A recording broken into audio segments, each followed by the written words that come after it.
We know there are many choices in internet radio, and the staff and host of LA Talk Live would like to thank you for choosing the internet's hottest destination for the most eclectic sound and invigorating talk. This is LA Talk Live. We are more than just talk.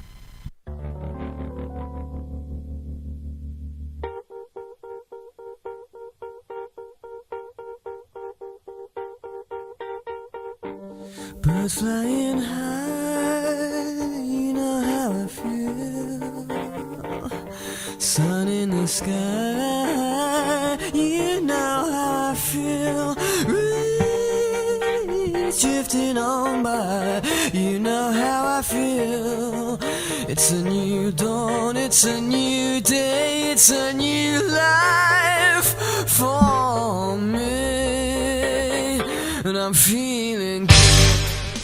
Hello and welcome to La La Land on LA Talk Live. That's Dorothy Dillingham, Blue. And making a surprise appearance today is Brett Chapin. Thank you for joining us on La La Yes. Land. This is the only nationally broadcast show by Los Angeles artists about Los Angeles artists. On episode 125, can you turn my headphones down a little bit? Sure. I'm yelling in my own ear. If I can figure out how to do that. Yes. That's always your job. That's mine. Thank you. Okay, good. Perfect. All right. Fabulous. All right. So how you doing over there in my chair? I'm doing great. I decided to swipe his chair because I didn't know he was coming today. And all I of a sudden know. he appeared. I'm like a ninja. You were It was crazy. No, I really wasn't supposed to be here because Right. I thought I was going to be in San Bernardino still Yes. working, but I got back early. So very nice. Yeah, good Cool news. beans.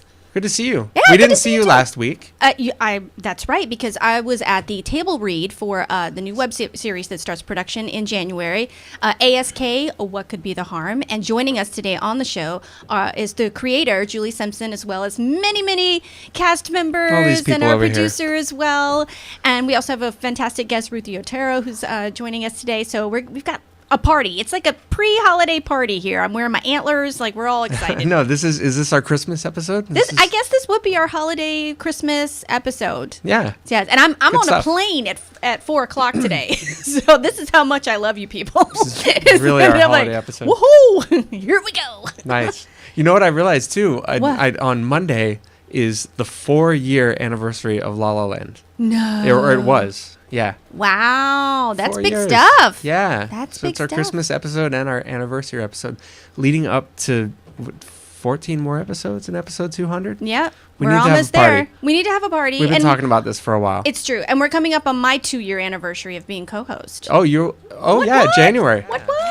Your That's next your next episode is going to be your 2-year anniversary episode. That's right. Yes. Awesome. Yes. For those of you who didn't know, it was put out to a Facebook vote, and so I went to sleep on New Year's Eve, and thought I hadn't booked the job. Like, I thought it was all about likes, and I'm like, oh, I'm like 15 behind. There's no way. And I just put it out. I said, because I was on the East Coast, I said, well, you guys, I'm leaving it up to you. And then I woke up in the morning. It was like, congratulations, text. So Yeah. it was very fun.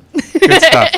Glad to have you. Thank you. Glad to be here. I had a really interesting time over at Theater Palisades this last week. I got to meet the cast of Anne Frank. Oh, okay. And Theater Palisades is opening Anne Frank coming up here very, very soon in a couple of weeks. Like I mid-January. think it's the second week in January. I'm just looking at the calendar I now. wanna say Yeah, it's the 16th. Yeah. January 16th. Mm-hmm. Go to theaterpalisades.com for information on that.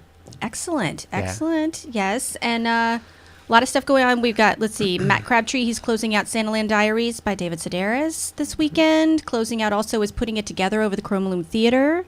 Awesome show. What else is going on? Anyone? I don't know. There's a lot of stuff going on. Yes. Our new sponsor. Thank you to our new sponsor, by the way, Yes. Hollywood. Premiering On their YouTube channel. March, right? In February, I believe. February. Okay. Yes. Great. Ahead of schedule. Like, that never happens. Yeah, I But- know. Imagine what a sponsorship from La La Land can do for you. Hello. Puts your show on early. Fast track. Yeah. Right here. Good That's stuff. what it is.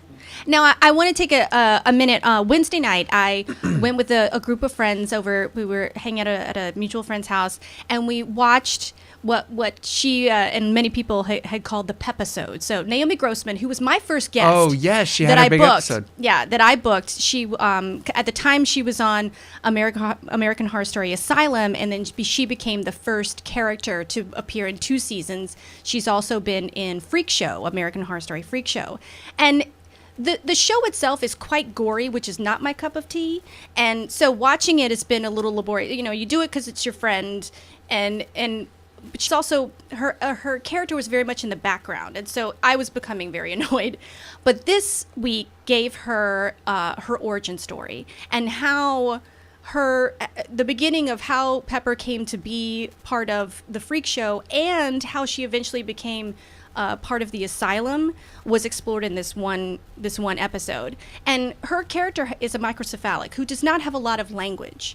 And those of you who know Naomi know that she is a very loquacious, talkative gal. And this is what good training does. She is covered in makeup and prosthetics from literally shaved head to foot. It's amazing what they do. And I'm sitting there and I'm like, oh, I'm going to be fine. I'm sitting there just bawling watching it because I know how difficult the work that she put in was. And yet it was so in the moment. It looked so unlabored. It was so lived in. And I was just really, really proud to know her as an actor. And she's done the one-person shows, Ruthie. I know what those are like. And she puts the work in and creating her own work. And sometimes you get that feeling like, is anybody listening? And somebody did. And so I would just want to give a shout out. I mean, if anyone here that is listening is an Emmy voter, she's still classified as a special guest star, and I think she really needs to have on that Creative Arts Emmy night her very own. So how just is she putting that still out there. Classified as a special guest star? That's interesting. I'm not that sure. She's not in the credits, the way they do it is what they have put her at. Even though she's been in every episode. I know, it's strange. Yeah. Sure, her character, the fans of those shows just love her Yes. character. They're so loyal. They're very loyal. Very loyal. Yeah, everyone loves Pepper. I saw what do you call it? Emmy meme thing? A meme? Yeah, a meme. Oh, It said, it was a little picture of Pepper, and it said Pepper is a gift. Like Yeah. she's really a gift to that show. Well, Because I think she made the show more popular. she definitely No? made it more popular, and I think there's an innocence to her character that doesn't exist in any other character in the canon of American Horror Story, frankly. So I think she's literally the only pure character, like the only one of a pure soul. If you really look at all the seasons, she's the only one that really has pure intentions and is, going for something very within herself that isn't trying to harm anybody else. There's a lot of people trying to harm people in that show, if you've noticed. Like even the nice people, like, oh, but I really need to kill this person. So, it's gory, and man. she's the big breakout character of the show, really. She is. I mean, no other character, No. people that don't watch the show know who she is. Right. It's interesting. Yeah. Good times. Yeah. Yes. So yay, So- Naomi. Yeah, Naomi. Actors getting their due. Congratulations, Naomi. Yes. Go Northwestern. Woohoo. Good stuff. So What else is going on? I don't know. I went to Disneyland on Monday. okay. That was kind of fun. You get an applause. You get an applause for that. Well, Disneyland's amazing. Well, Are you I went kidding? to Grinchmas on Sunday. Well, I did. Thank you. gets her applause too. I've been shooting a couple commercials over the last few days, and it's nice to be back on La La Land. Good. Yeah. Excellent. What else is new?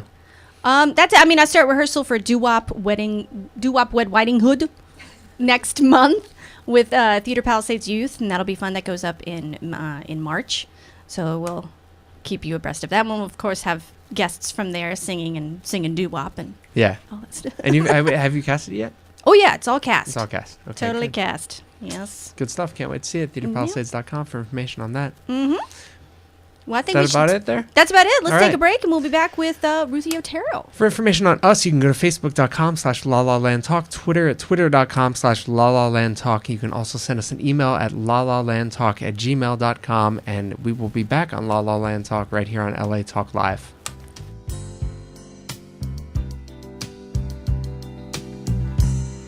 I see us in the park, Rolling the summer days of imaginings in my head, and words from our hearts told only to the winds, felt even without being said.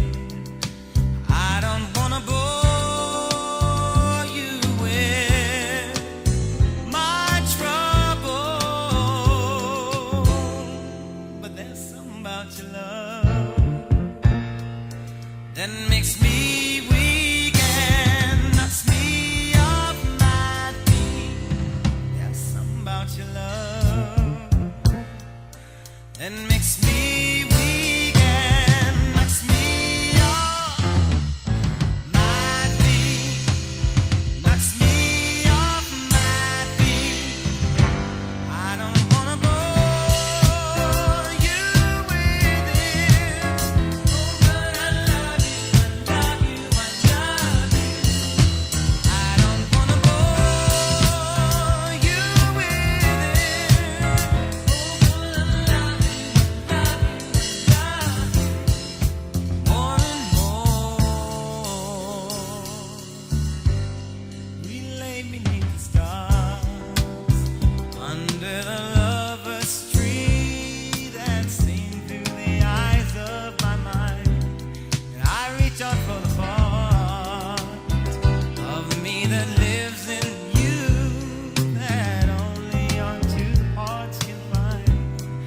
But I don't wanna bore you with my trouble,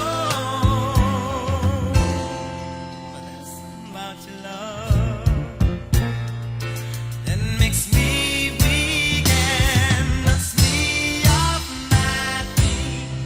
But there's something about your love that makes me weak and knocks me off my feet.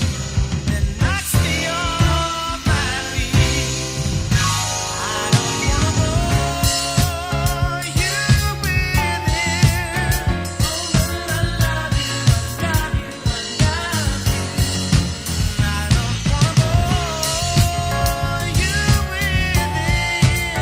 Oh, but I love you, I love you, I love you. I don't wanna bore you with it.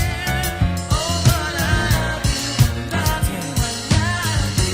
Darling, I don't wanna bore you with it.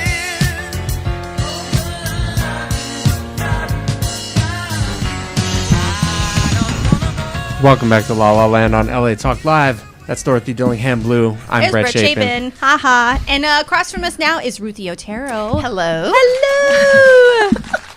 Hello. You can find all about Ruthie at ruthieotero.com. That's RUTHYOTERO.com. So Thank you. welcome. Thank you so much. I'm excited to be here. Yay. So Ruthie and I we're in what's called an action group, and we work with Doreen Calderon, who's been on our show before, and it's just a great way to sort of keep each other in check and accountable for yes. In 2 weeks, I do need to have a website, that kind of deal. And what I really enjoyed, hearing Ruthie talk about is not only her adventures as an actor, but as a host, and how she's kind of stumbled upon great adventures. So if you want to kind of talk to us a little bit about that. Yes, absolutely. What I mostly talk about is the most recent project is Cooking Up Adventures, because I've done 4 one-person shows, and I did a vlog series, and the thing that I'm really passionate about is international travel. So I thought, how can I use my acting skills and my travel skills and make money doing it? So I was traveling to Thailand. I'd never been to Thailand before, and I was going to go there for 3 weeks to go rock climbing. And I thought, I'm going to be eating pad thai for 3 weeks every day, because I didn't really know the cuisine beyond that. And then I got there and I took a cooking class, and I learned other dishes, and that I can ask them to take out like the lemongrass or the chili, the spiced chili. And it was like, oh, I'm going to be okay for the next 2.5 weeks. And then I realized, oh my God, Americans don't leave the country because of like the food, the people, and the language, among other things. But true. That's really the big hurdle. And I thought, wouldn't it be great, because I'm also a picky eater, if I could create a show where I get to travel, right? But then cook inside people's homes. If I can get people to let me in their house so they can teach me, because I learned cooking like by watching people make it. Sure. That would be brilliant. Yeah. So then every trip I went on after that, I would meet a family that would take me into their home to teach me how to cook. So I did it in Lima, I did it in Bangkok. I ended up learning how to make pad thai. But then I'd come home and just let that footage collect dust, because no one's going to pay me to do that. That's never going to happen. But that's how the project was born, just out of my passion for travel. Yeah, that's awesome. And when you say that working on your own one-person shows and the development process of that, I think that gives you the confidence to sort of approach someone and say, "Hey, take me home. Take me to your house, and I'll kind of do a one-person show, but you happen to be standing there too." Yeah, kind of, sort of. Actually, something that really helped me with like just asking for things. I did this thing called the Rejection Gym, which is based on something called rejection therapy. Yes. So if you, it's with this guy who his name is Jia Jiang, Jianjiang, and he did 100 days of rejection where he had to be rejected. And there's something called rejection therapy that's where it started. Yeah, it's called being an actor. Exactly. And I was just mesmerized because I heard him speak at this conference I went to called the World Domination. So he spoke there and talked about how it was a love story between him and rejection. And he knocked on one person's home in a soccer outfit and was like, "Can I play soccer in your backyard?" And asked people to borrow like $100. But the thing is, the person said yes. And so he was driving along one night. I don't know what number rejection this was. It was toward the tail end of it. And he stopped by at Krispy Kreme. And he was like, "Hi, would you please give me donuts in the shape of the Olympic rings?" And the woman was like, "Okay, hold on." So she went, she checked online, she came back. She's like, "Okay, when do you need it?" And he was like, "Oh no, I think she's going to do this. I've got to make it difficult." And he's like, "You've got 15 minutes. She went to the back, came back with donuts in the shape of the Olympic rings, with green icing, white icing, black icing, red icing, the whole thing. I've got goosebumps just talking about it. And it was on the news and this whole thing, because he had been doing so many days of rejection that asking for that was a no-brainer. But the thing is, he got it. Like, he realized we reject ourselves before we even give people a chance to reject us. That's true. That's absolutely true. Especially Amen. as actors, like walking into the room like, "Oh, they're going to hate my choices. This will never work." Yeah. My acting coach calls it the vulture on your shoulder. Yeah. You suck. You can't do Yeah. it. Yeah. Yeah, it's true. But also when you go to studios and they're like, "Actors do not park in the lot. Do not do this." You're just like, "Oh my God, I shouldn't be here. I'm sorry." You just feel so apologetic because how we're perceived. So that's challenging. But I did then, Gia offered something called the Rejection Gym, where I was able to do 30 days of rejection. And after going up to people and asking them to hold my hand, or asking to borrow $100, or asking to sit in the front seat of a police car, it's so much easier. Then for my project Cooking Up Adventures, I was like, "Hi, I'm Ruth. Where are you from? Russia? Could I come into your house? Would you teach me how to cook?" That's a no-brainer to do now, because I really want to get in those homes. But it's a little challenging. Challenging. Yeah, it's easier to get into someone's home in another country than it is in the U.S. Oh my goodness. Surprisingly. I wonder why.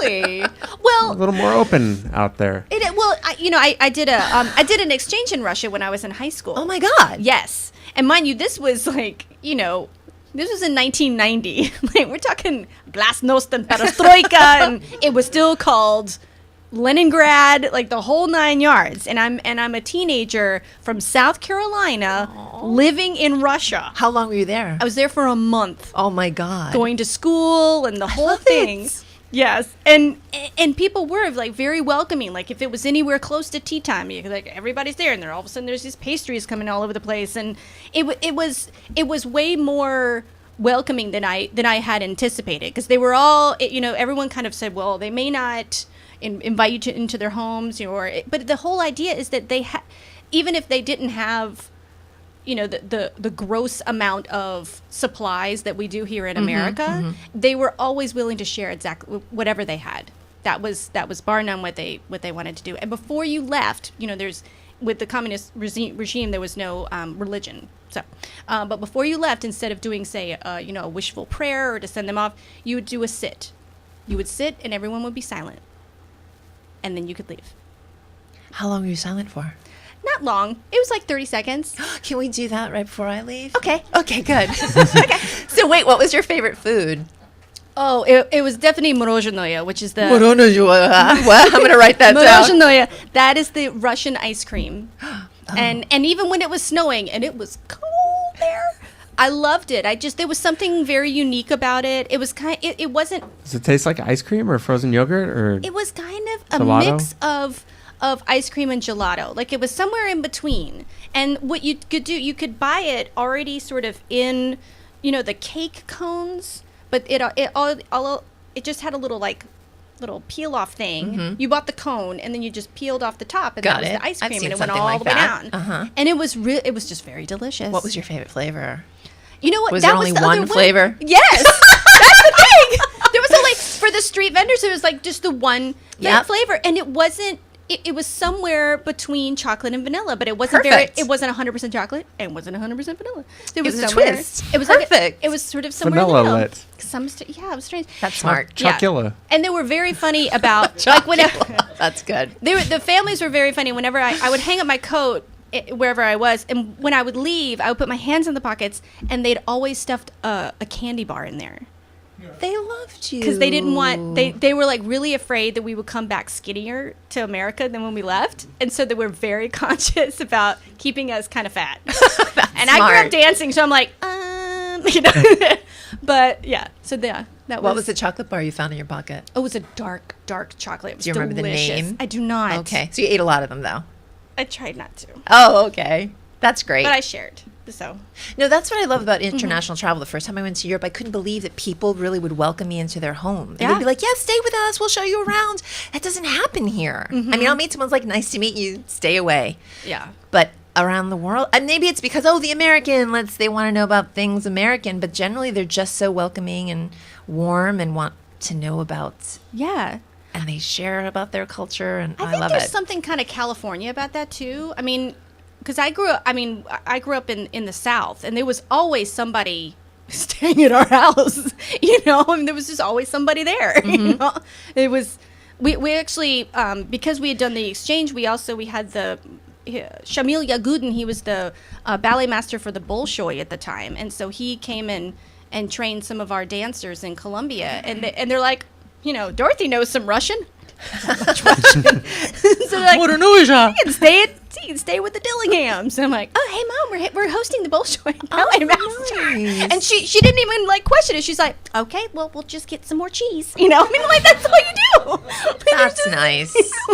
We're talking with Ruthie Otero. If you have any questions for Ruthie, make sure to give us a call at 323-473-3100, 323-473-3100, and ask Ruthie or Dorothy about international travel or Russian ice cream. But it's good stuff.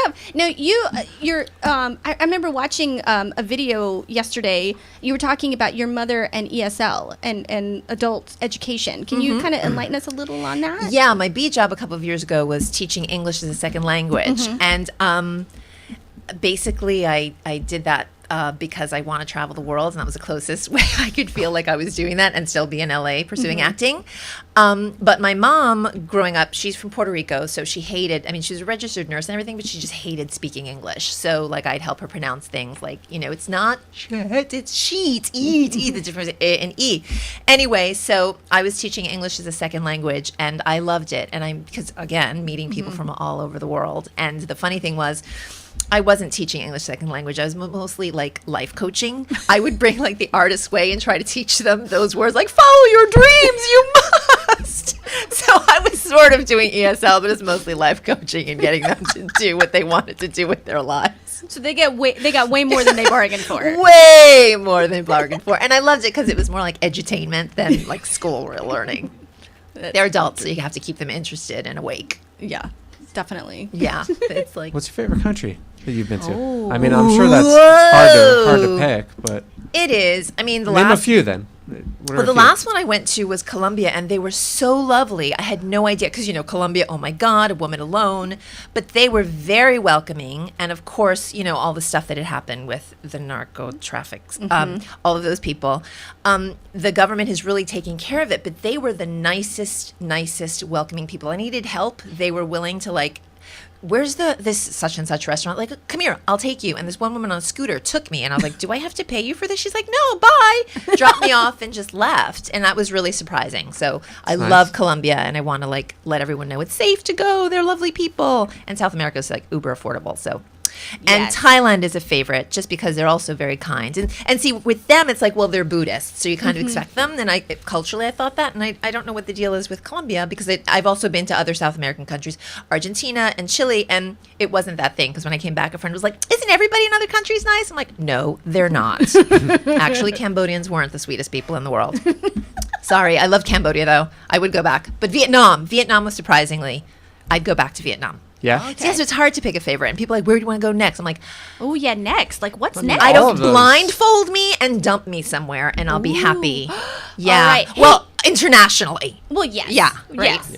But maybe that's something you could put out on your Facebook, like a vote for where does Ruthie go next. Yeah. Well, what I do need is that's why I asked you what you enjoyed, because I want to make a Russian meal, but I have to find a Russian family who'll let me into their house, and not for long. I mean, I just want a little simple dish, and really, it's not just about the food. This might be what scares people away, because I want to know about them. You know, I'm like, so where are you from, and why are you here, and where's that go, and how do you do that, and can I do it too, so we can turn into a big thing, because I really care. It's about the stories, right? The recipe is in the story. It absolutely is. It always is. Yes. Yes. I like that. The recipe's in the story. It is.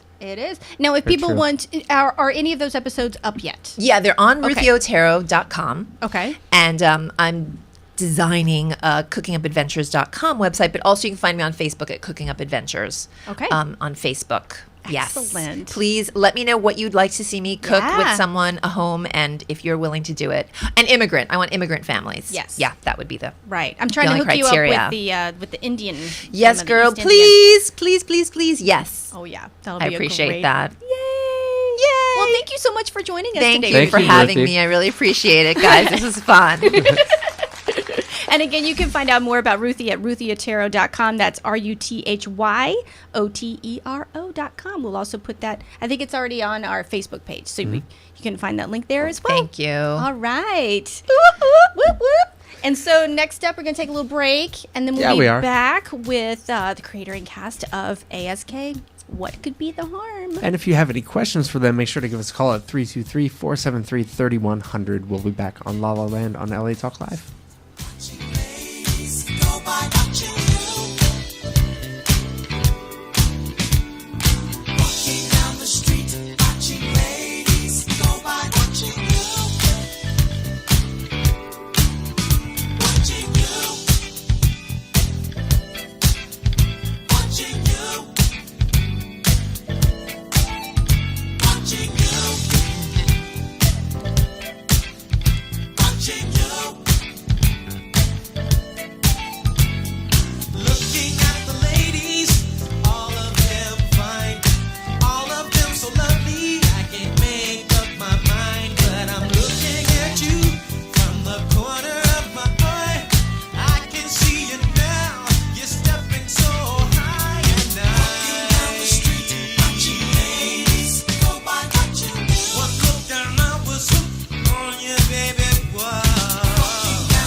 This is Brett Chapin. And this is Dorothy Dillingham Blue, inviting you to join us every Saturday at noon Pacific Standard Time for our show, La La Land Talk. Join us as we talk with some of the top talent in LA.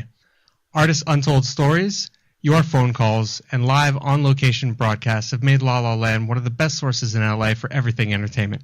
So don't forget to tune in to La La Land Talk. Exclusively on latalklive.com. You can also catch us on iTunes Radio, R&B, Live 365, Radio Flag, and now Stitcher Radio. Or watch and listen directly at latalklive.com. Saturdays at noon Pacific Time. Find us on Facebook at facebook.com/LaLaLandTalk, Twitter, twitter.com/LaLaLandTalk. Reality radio handcrafted for your listening pleasure. This is LA Talk Live. And we are more than just talk.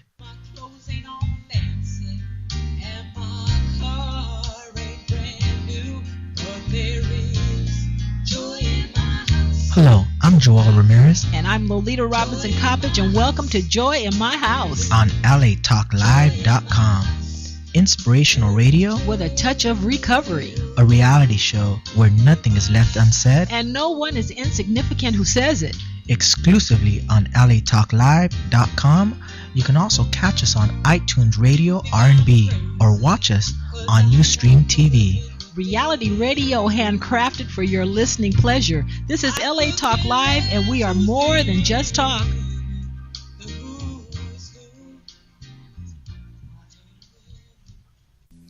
Hi, I'm Ro Williams, and I would like to invite you to join GospelRhythms.com every Sunday at 4 p.m. Pacific Standard Time, 7 p.m. Eastern Standard Time for our show, GospelRhythms.com Talk Live Radio. Join us as we celebrate Christians around the world in all genres of entertainment, as well as highlight interest stories on men and women who are making a difference and impacting their community. So don't forget to tune in to GospelRhythms.com Talk Live Radio, exclusively on latalklive.com. You can also catch us on iTunes under R&B or watch us live on Ustream TV. We are reality radio, handcrafted for your listening pleasure. This is GospelRhythms.com Talk Live Radio on latalklive.com. We're more than just talk. We're heaven's party here on earth.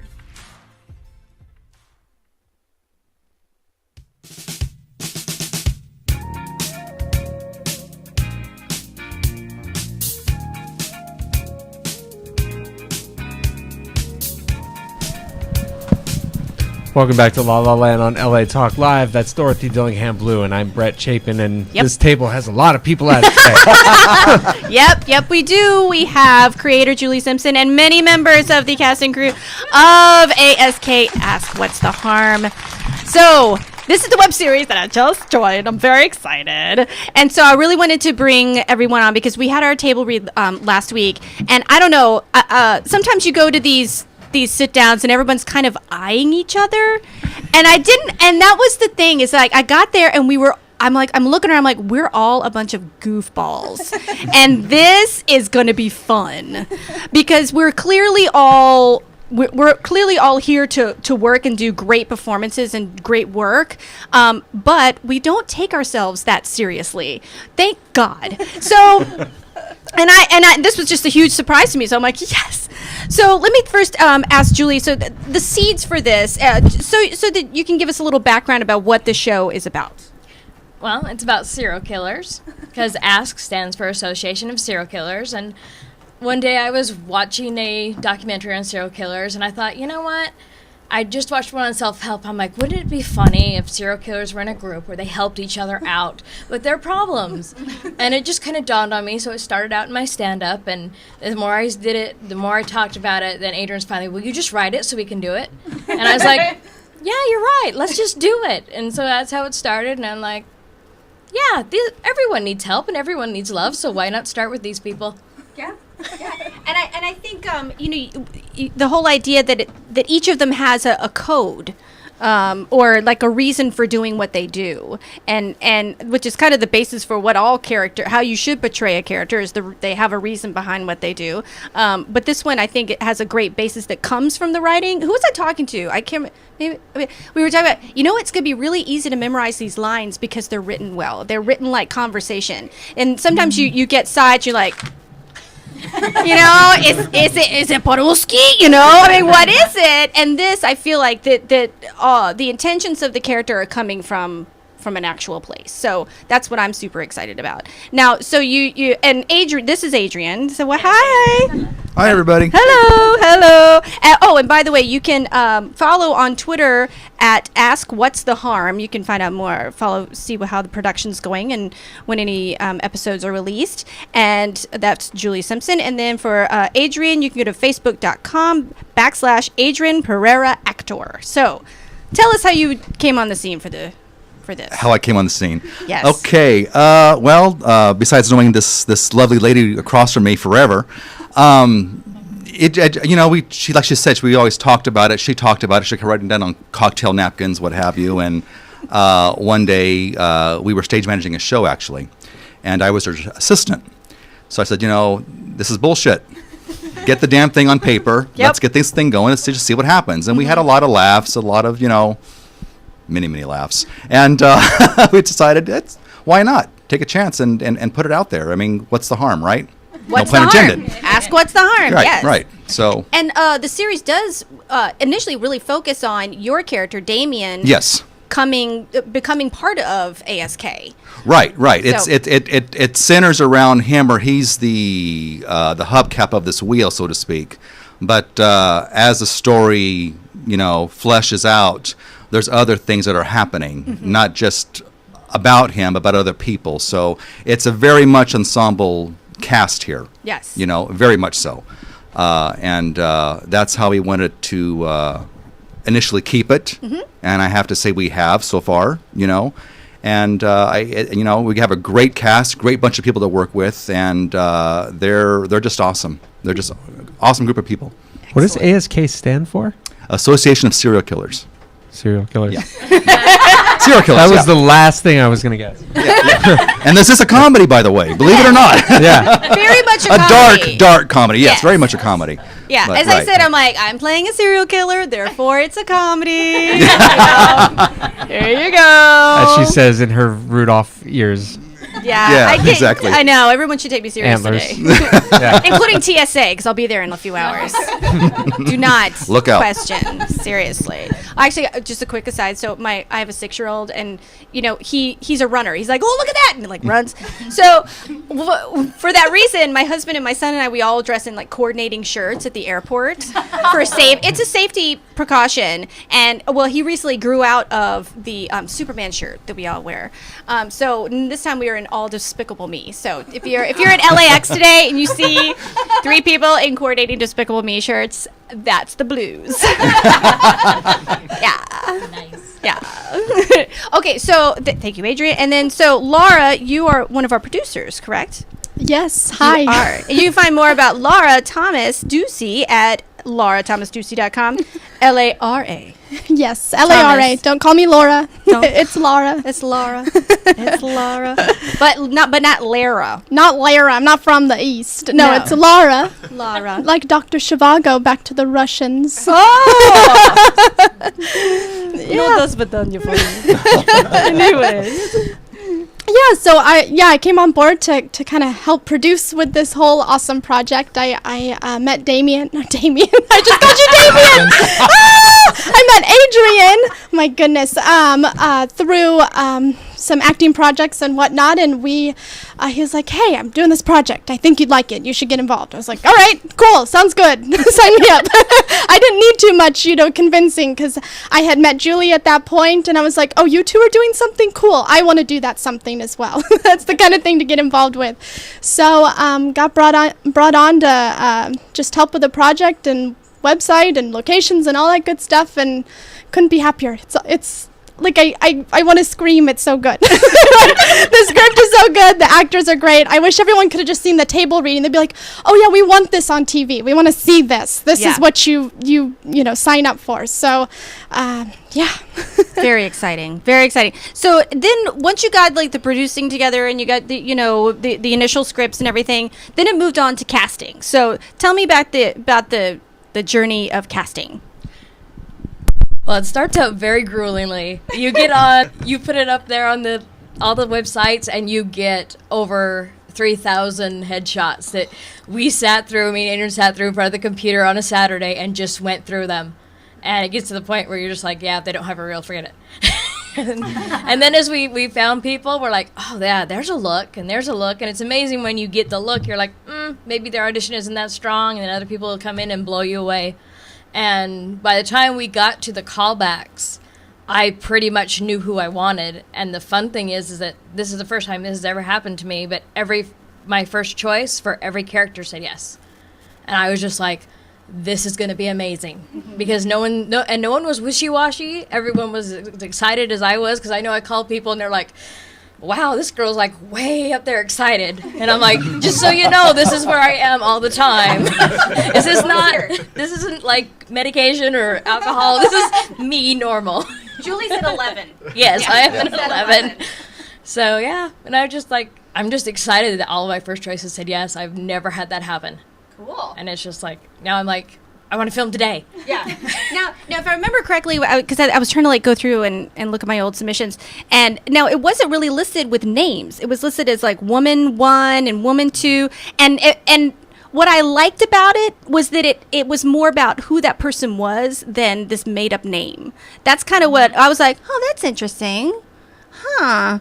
So when I saw Betty Crocker on crack, I was like, that's me. So that's what I submitted for. So, and now Pleasant, tell me. Yes, at Pleasant Wayne. Yes, Pleasant Wayne. Hi, La La Land. Well, first of all, I'm so thrilled to be a part of this because the writing is so good. Very rarely in at our level of acting do you run into such quality work. So thank you, Julie. And yes, the cast is brilliant. I'm so excited to work with all of you. I actually do not play a serial killer. I play an office worker who works with our hero, Damien. But she's a shit starter. She does not want to be at work. She would rather be shopping online and getting people in trouble and sort of, messing up everyone's day. So that's going to be a really fun role to play. And I can't wait to see what happens next with my character. Good stuff. Yeah. Good stuff. And then we have Carrie Schroeder. Hello, everybody. Schroeder Act. C. Schroeder Act, yes. I am very excited, and I'm fairly sure that as you go along the line, everyone is just going to say, the writing's so good. Because it is so rare. And not only that, after the table read, I was like, wow, everybody's fantastic. And that never happens either. So it's, I read the script and I laughed out loud. And I went, yep, this is going to be a fantastic project. And the character, I remember reading her, and some characters just jump out at you, and she absolutely spoke to me, and I was like, yeah, I can play crazy. But my character is one of the few who is not a serial killer either, but she lives somewhere else than everybody else, and she has a terrible foot and mouth disease. She says things, and it's not until they're coming out of her mouth she's like, wow, that's probably inappropriate. And just watching herself get out of those situations is so much fun, and I can't wait, like you said, to find out what else Julie has in store for my character. I'm really, really looking forward to it, and I'm very excited to be part of this. Awesome. Well, you can start with that one. Give you back your microphone. Hello. I feel lonely without it. What do you think of the writing? Is it good?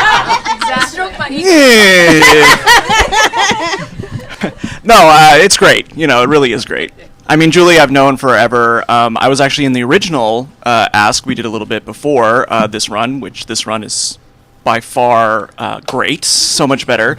The cast is amazing this run. Writing is fabulous, again. And I play a character called Sullivan, who is actually a conspiracy theorist. So he's, investigating the whole ASK, Association of Serial Killers. And, it's a character it's so much fun, and I feel like I was bred to play this character, being a child of my mother, who is just so much a conspiracy theorist in her own right. And so it's just like a doubting Thomas. Like, she's just like, oh, I don't really think so. Or everything's connected. Oh, no. Everything's connected. Whoever talks to her last is what she believes. Oh, my God, that's brilliant. Yeah. I know exactly who she is now. Yeah. So very easily persuade. So that might be something fun for Sullivan to play in that kind of light. So. So I mean, yeah, it's such a fun character to play, and it's such a delight to be part of this cast, and to be part of the show again. I mean, it's such a great concept. I love it so much. Yay! Aww. And now we have Daikoob. You can follow Daikoob at the Daikoob, the Dikoob. There's a bunch of professionals here today. Everyone I know. Has their own website. And their Twitter handle. Yeah. It's all good. So Exactly. I joined the project. A friend of mine, Jerry, emailed me and said, "Email Julie." So I sent her my headshot, and she called me in, and it was awesome. And I just remember the scene that I got was very short, but I knew immediately, like, who this person was and what they were doing and why, and it was awesome. So anyway, it's good times. It's good times. And I'm actually really excited. I tend to get cast in things where I am the victim, and in this case I get to be the killer, which is kind of... I'm super excited for that. So getting cast against the type that you usually are. Yes. That's such a gift. It's so much fun to play the other side. Yeah. Oh, fun times. Oh, good times. And now we've got Hamish. Oh, am I on this one? Oh, yeah, we can pass on. There we go. Hi, everybody. Hello. I'm Hamish. Hamish. I play Andrew, who is a serial killer. Mm-hmm. And the writing's really good. Right. In case no one said it. Yeah. Yes. No, I actually had a really good experience with the audition process for this. So I went back a couple of times. I think we met a couple of times, and both times were really kind of a collaborative audition feeling for me. Yeah. Which is quite unusual. I don't know what it is for other people, and I've not been in LA that long. So, but for me, there was room to play with it a little bit. Mm-hmm. I could bring some ideas, and anyway, it was just great. So that initially, I was like, wow, I'm really interested, and I really want to do this. Now, did Andrew? This character had a bit of an evolution. Am I right? His character did. He started out named Jamal. And all of a sudden, I'm like, Hamish came in, and I'm like, you know what? We got to rename this character. He's no longer Jamal. He's no longer a black man. And I'm like, we're going to make him British and make him different. And all of a sudden, it was like all this stuff opened up, and I was like, wow, this character's so much better now. Mm-hmm. I'm like, and that happened with everyone who came in. It's like after I cast everyone, I went back through the script and did little tweaks because I'm like, I have people who can do this now. I have people who can do more than I have. I'm like, I got to step it up. Well, we all had that. I know I did. Did all of you meet with Julie at some point? Yes. And that was fun to kind of go through and find out sort of secrets about our characters and right. And then and also because not a lot of times do you get to tell a writer or a creator if you have any bizarre talents that can be used. So I was like, well, I direct musical theater. She's like, oh. There's already a musical episode where people sing and dance. So I'm so excited about that. And that I already have, I'm playing a mother and I have a son, and so that that can be, all kinds of Have you started filming yet? January. January? Yeah. And when do you expect to release it? What's the goal right now? We expect to have something ready to go at the 1st of March to put it Nice. on the web, and we have a couple places who are interested in seeing our trailer as soon as we have it. Oh, sorry. As soon as we have our trailer and ready to go, we're going to send it to them. And I've already got people going, where's your trailer? Where's your trailer? And I'm like, I'm getting it. We just found our cafe. Oh, yeah. We got our cafe for free. I'm very excited. Nice. And it's a beautiful place. And we're just looking for our office and a couple other places. The rest of it we're doing at Laura's Theater, which is going to be hysterical. I've already planned out a publicity shot with the whole cast. It's going to be phenomenally funny. And wrong. Because you got to go there. So, yeah. Excellent. Very nice. Congratulations. Now, Hamish, how long have you been in LA? You said you just got here? Yeah, well, I've been here since the summer, so July. Oh, it's a newbie. Do you know where your coffee bean is? No. Am I supposed to? See, it's new. He likes new. the tea leaf part of the coffee bean. British. It's tea. That's true. Yeah. That's true. I don't drink the coffee at Coffee Bean. I only have the tea. So you have a specific one that you go to? Coffee Bean? No. Well, yes. They're the one that with the Washington and Overland. Washington and Overland. That's where I go to. Yep. I will try that out. There you go. Thank you.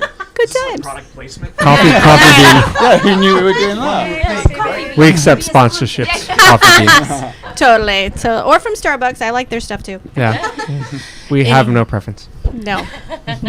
Just sponsor. That's all. Yeah. Yeah. Now and just started yesterday. There's an Indiegogo account. There is an Indiegogo. We just started Indiegogo last night. We're looking to make an extra $2,000 just so I can give the actors a little bit more on set. Maybe a little more specialty foods. Please. Coffee does not pay for itself. The coffee does not buy itself.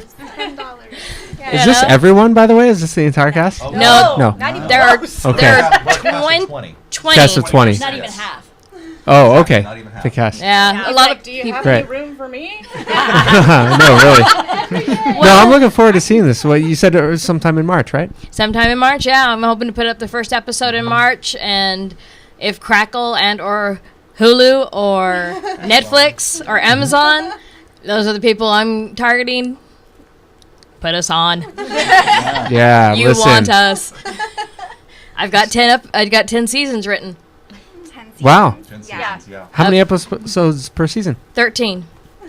That's 13 You have half-hour 130 episodes. episodes written already? Wow. We've been busy. Yeah, And- no kidding. Yeah, and more things. It's like funny because when you first start watching the show, you'll think that a character's going in one way, and then halfway through, they're going to flip and be someone totally different. Every serial killer gets redeemed. I can't tell you how right now. Right. One thing I want to point out is it's a very diverse cast. It's if you look at all 20 of us, we're all different shapes, sizes. We're all from different creeds and races from all across the planet. So it's that was done deliberately. And in choosing when submissions came in, and it was way over 3,000, I assure you. You really begin to see, as an actor myself, what it's like from the process from day one to now. And one thing that me and Julie wanted to make sure was things were extremely diverse, and that no matter where anybody came from, there was obviously the talent, but there was something about that individual person that could take their character and do something with it more than what we put on paper. Right. And So- I think the relationships as well. I think an example is because I think the addition of your aunt was new from the Yes. first time I read it. Yes. So he has his character has this overbearing mother who is a wonderful character, and then just what kind of gave it that extra bump is the addition of his aunt and their sisters and their relationship. Oh my gosh, that was what I was crying. I'm like, oh my gosh, and that's the thing. As actors from certain generations, you don't get to work with others in other types. Categories per se, and this is an opportunity for us to do that, and that's like a great opportunity. So Yeah, and we also ended up with, like, if you look on our website, you'll see we have a multitude of different types of serial killers. No one is the same. I have a priest who's a serial killer. I have a baker. I have a nurse. I have a air traffic control operator who's Andrew, who also has alien hand syndrome, which is a true syndrome where your hand does things that you don't want it to do, and it's pretty fantastic. They made a movie about that, I think. And Yes. it's also really good if Oh, you're hands. a serial killer. 'Cause Exactly. It helps a lot. totally. And totally safe for air traffic control. Yeah, it's not safe, man. Don't y'all want to fly now, huh? Oh, TSA. Is there any part of yourself in any one of these characters? I think there's a little bit of me in almost every single character. There are facets of me in everything. There are facets of my family in almost every character. His mother is two people in my family. I won't say who yet, but it's two people in my family mixed together that make this beautiful woman who is the mother who should never have had children, which isn't my mom. Will they recognize themselves? They might recognize. Actually, my mom is supposed to be streaming this online right now. Hi, Mom. But yeah, there's facets. I think every single character has a facet of me in it, and people will notice it as we go along. They'll be like, All that fumbling fool thing they just did, that's Julie. Falling down, yeah, that'd be me. Good times. No filter, that's me.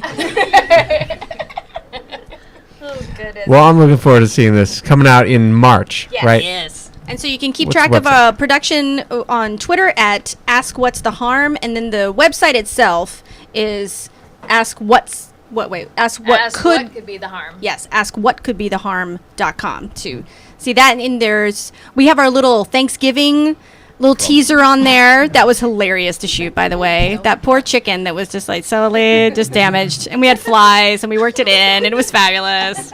There's a talking fish. I mean, there's just a lot going on in the show, and it's going to be awesome.